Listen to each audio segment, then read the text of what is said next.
안녕하십니까. 둔산동 Q&A 공부방 동화사입니다. 문화의 창조하고 융합 구분을 말씀하셨는데요. 그럼 창조가 뭐냐? 이게 창조, 창의성 이렇게 됐을 때 창의적으로 뭔가를 만들었다라는 거거든요. 그럼 창의성은 뭐냐? 그럼 독특하게 이제 무에서 유를 창조할 수 있는 거는 창조할 수 있는 거는 신밖에 없잖아요. 없는 거에서 유를 하는 거는 마법사지. 무에서 유를 창조하는 것은 마법사도 만화를 비틀어가지고 재구축하는 거거든요. 그래서 무에서 유를 만드는 거는 이게 판타지 소설에도 10서클 이상이에요. 그러니까 신만이 할 수 있는 건 신계. 9서클까지는 인간이고. 그러니까 창의성이라는 거는 뭐냐? 이렇게 그 전에 이제 분석을 해봤는데 이제 간단하게 얘기하면 기본을 철저하게 이해를 해서 기본을 종래에 해석하는 방식이 아니라 색다른 방식으로 해석한 것, 이런 걸 보고 창의성이라고 해요. 그러니까 뜬금없이 딱 뭔가를 만들었다 해서 창의성이 아니라는 거죠. 그러니까 자, 예를 들어서 이렇게 광고를 하는데 요 종래에 있던 건데 이렇게 새롭게 해석해서 이렇게 사람들이 익숙한 것이 아니라 기본과도 관련이 되는데, 그죠? 한발, 유명한 디자이너인 선배는 그러더라고요. 반발. 한 발 앞서면 사람들이 이해를 못한대요. 반발짝 앞서 있는 걸 사람들이 창의적으로 한대요. 반걸. 한 발도 아니라. 그러니까 기본이 결부돼서 사람들이 이해할 수 있는 것을 창의적이라고 해요. 그런데 이게 반발이 아니라 두 발 앞서주면 기괴하다 그래요, 애들이. 기괴하다 이렇게 얘기를 합니다. 이 기괴하고 기이한 게 시대가 지내서 이렇게 들어가다 보니까 이게 맞구나 라고 하는 걸 선각자라고 하기도 하는데, 창의성은 뭐냐면 어떤 기본을 철저히 이해해서 기본을 이렇게 사람들이 해석했는데 이렇게 다른 방식으로 재해석하는 시각을 보여주는 걸 창의성이라고 그래요. 그러니까 문화가 창조되고 문화가 창의적으로 된다는 것은, 그죠? 문화가 창의적으로 만들어지고 창조된다는 것은 새 문화를 창조하는 거죠. 결국은 기존에 있던 문화의 의미를 재해석해서 새롭게 시각으로 보니까, 그래서 고등학교 책에서 온고지신 옛것을 익혀서 옛것을 익혀서 새것을 만든다. 온고지신이라고 하는 거예요. 이 새것을 만드는 걸 창의성이라고 하는 거예요. 그러니까 문화의 창조적 계승, 이런 말 많이 쓰거든요. 국어에서 문화를 창조적으로 개성해야 된다. 있는 그대로 답습하는 것이 아니라 더 새롭게 재해석해서 시대에 맞게, 세상에 맞게, 흐름에 맞게 더 발전적으로 재해석해야 된다라는 게 창조성이에요. 그러니까 이 창조성은 항상 뭐가 바탕이 돼요? 과거에 있는 것들이 바탕이 되고, 이것을 다 익히고 완벽하게 관통을 해서 새로운 방향, 이런 방향이 아니라, 늘 가던 방향이 아니라 이런 방향으로 전환을 가져오는 것, 이런 걸 창조성이라고 해요. 그런데 문화 같은 경우에는 이렇게 상위 문화가 있고 하위 문화가 있기도 하고, 그래서 문화끼리 두 개가 충돌하기도 하고 그래요.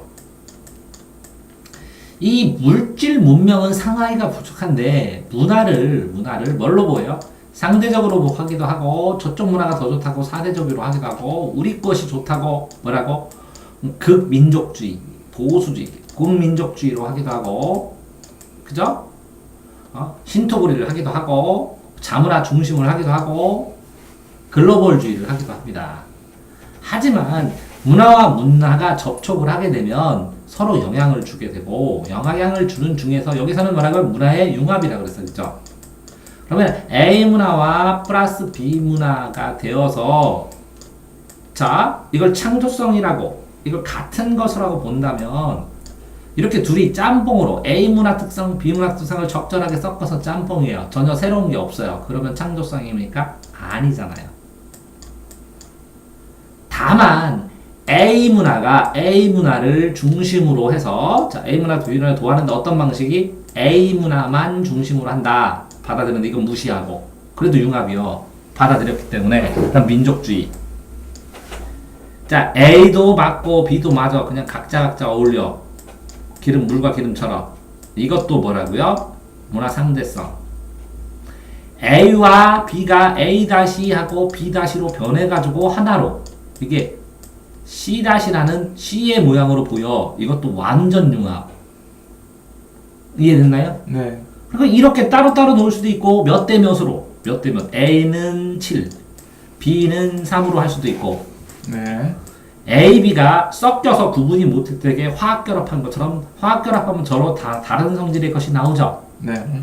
이렇게 될 때는 A가 B를 받아들여서 A도 있잖아. 어느 정도 창조성이 있다고도 얘기를 할 수 있겠죠. 네. 이해된다요? 네. 그런데 A, B가 완전히 겉돌 수도 있고 A만 될 수도 있고 B가 완전히 이식돼서 B만 나올 수도 있잖아. B만 나왔더란 치더라도 A가 이 요소를 안 받아들였어? 아니 영향을 주긴 줬잖아. 네. B가 어마어마하게 가니까 B만 보이지. 이건 A만 보이고 여기에 B가 조금 숨어 있잖아. 극단적으로 A가 강하든 B가 강하든 그죠? A, B가 반반이든 몇 대 몇으로 가든 아니면 A, B든 이럴 때 이 여러 가지 가지수 중에서 창조성이라고 한 것은 이렇게 융합해서 새로운 게 만들어졌을 때 창조성이라고 얘기를 하겠지. 됐어요? 네. 이런 거겠지.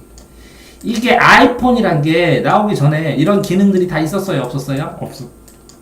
어? 그런 기능들이 다 있었어요? 없었어요? 없었죠. 저 전 세계에 다 있었어요. 이걸 누가? 스티브 잡스가 이걸 결합시켜서 아이폰에다가 구동을 시킨 거예요. 그러면 각각의 개념들을 여기다가 최적화해서 만들었죠. 이게 뭐래요? 바로 융합이에요, 융합. 그렇게 융합해서 무슨 문화를 만들었어요? 스마트폰 문화, 핸드폰 문화를 새로 만든 거예요. 그러면 이걸 뭐라고요? 창의성이 있다 할 수 있겠죠. 자, 그러니까 이 창의성과 다른 거는 물질의 발명이에요. 발명과 발견. 발명과 발견. 자, 물질은 이렇게 새로운 없는 것들을 새로 만들기도 하죠. 네. 있는 걸 종합하지만 네. 몰랐던 내용을 발견하기도 하죠. 그럼 이건 물질이에요, 물질. 그러면 문화를 발명할 수 있느냐? 없잖아요, 그죠? 발견할 수 있느냐? 아, 옛날에 몰랐던 건데 저런 문화가 있었구나 하고 찾는 거지. 그 발견하고 또 다르다는 거죠. 그죠? 네. 그런 상황으로 되면, 자, 이 질문자가 뭐라고 했어요? 창조성하고 뭐하고 같냐고요? 창조성하고 융합하고 같냐? 융합하고 같냐? 아, 융합을 하면 창조의 성격이 좀 있을 것 같기도 하죠. 왜? 이런 창조성을 발휘하는 창의력을 뭔가 이래서 발명을 했어요. 발명의 방법에서 A와 B를 융합한다. A를 B 속에 끼워 넣는다. 그죠? A의 단면 쪽에 B를 완전히 섞어서 두 개를 갈아서 새로운 걸로 만들어 본다. A를 엄청 확대하고 B를 그 안에 넣어 본다. 뭐 여러 가지 방법이 있잖아요. 발명을 고안하는 아이디어를 내는 방법. 그 아이디어를 내는 방법의 하나가 융합이에요. 이해됐나요? 네. 자, 그러니까 이거는 방법론적인 거고 문화에 대한 요거는 뭐라고요? 문화에 대한 본질적인 특성. 문화는 뭐라고요? 창조성이 있어야 된다는 거죠. 그래야 생명력을 갖는 거고. 이해됐나요? 네. 그러니까 조금 다르죠? 네. 그런데 왜 혼란스러워서 이거를 질문해요? 왜 같은 거 하고 질문해요? 창조와 융합을 아무도 구분을 해준 적이 없으니까. 융합을 하면 어느 경우에는 뭐라고요? 창조를 하기도 하잖아. 창조적으로 느끼잖아. 네. 근데 창조의 방법이 융합만 있느냐? 그건 아니잖아. 그렇죠. 이해되세요? 네. 근데 창조의 융합의 방법이 없느냐? 있잖아. 그렇죠. 이해되세요? 네. 그러면 이 창조라는 것은 뭐라고요? 문화가 가져야 된 본질적인 필요성. 문화가 계속 새롭게 되고 존재할 수 있는 문화의 생명력을 가질 수 있는 원천이 되는 것이고, 이건 뭐라고요? 창조를 만드는 방법론이 될 수 있는 겁니다. 네, 알겠습니다. 됐나요? 네. 수고하셨습니다.